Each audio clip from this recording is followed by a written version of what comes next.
Привет, это Майя. Сегодняшнее видео про позирование. Да, опять про море. Неисчерпаемая тема. Но мы, как всегда, постараемся четко выделить то, что нам нужно, и понять, как позировать так, чтобы получаться супер на любых фотографиях. Так что пошли со мной.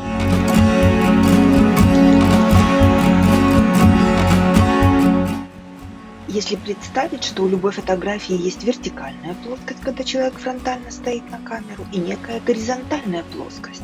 Стоп, минутку, вот горизонтальная плоскость. То есть, когда мы стоим, в горизонтальной плоскости находится линия бедер и плеч. И задача в том, чтобы твоя фигура на фотографии не оказалась бы в этих плоскостях одновременно. Если ты хочешь получить на фото плечи и лицо фронтально, то уводи бедра.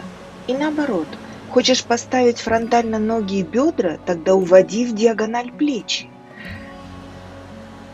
Диагональ придает изображению глубину, так называемый 3D-объем. Это, конечно, иллюзия, но именно благодаря ей нам фотография нравится.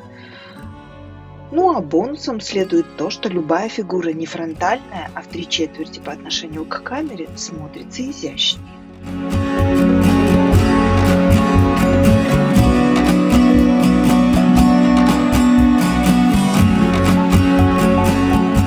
Рассмотрим ситуацию, когда ты хочешь позировать, прислонившись к чему-либо. Здесь действует то же правило. Изящнее и привлекательная твоя фигура будет смотреться на фотографии, если или бедра, или плечи увести от камеры в 3/4.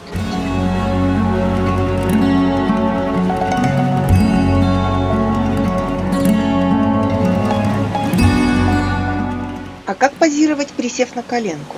Если как стояла, так и присела, колени окажутся прямо в камеру и ноги некрасиво. Нет, так не подойдет. Уводим ноги от камеры слегка в сторону. И дальше можно позировать, меняя только положение рук, плечей и головы для поиска лучшего ракурса. На этих двух фотографиях очевидно, что если всего лишь немного увести колени от камеры, это улучшит общий вид фигуры. Даже если хорошо получилось лицо и красиво руки, обрезанные на фотографии ноги портят все впечатление. Вперед выставить можно любую ногу, но красивее смотрится все же ближняя к камере нога. То же правило, как и при позировании стоя. Вес тела должен быть на дальней от камеры ноге, а вперед выставляется ближняя к камере нога. А если ты хочешь фотографию все же сидя прямо на камеру, колени все равно стоит отводить в сторону. Чтобы поза не была вульгарной, поищи положение для рук, которые перекроют все, что не стоит показывать.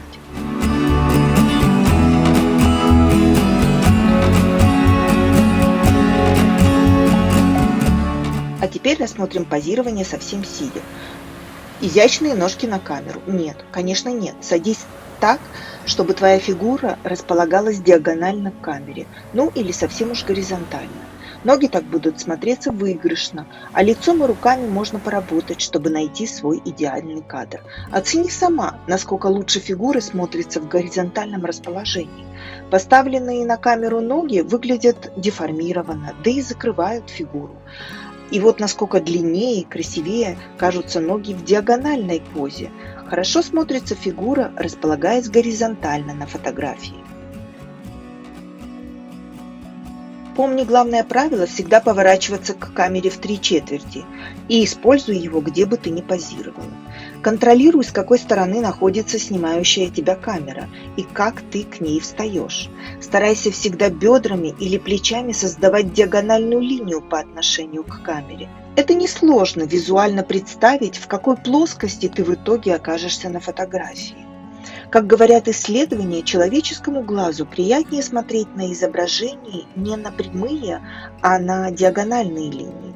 Поэтому, позируя или снимая кого-то, помни об этом и стремись создавать из фигуры на кадре диагональ, а не плоскую прямую линию. Надеюсь, я сегодня перевернула твое представление об основах позирования и выборе ракурса для фотографии.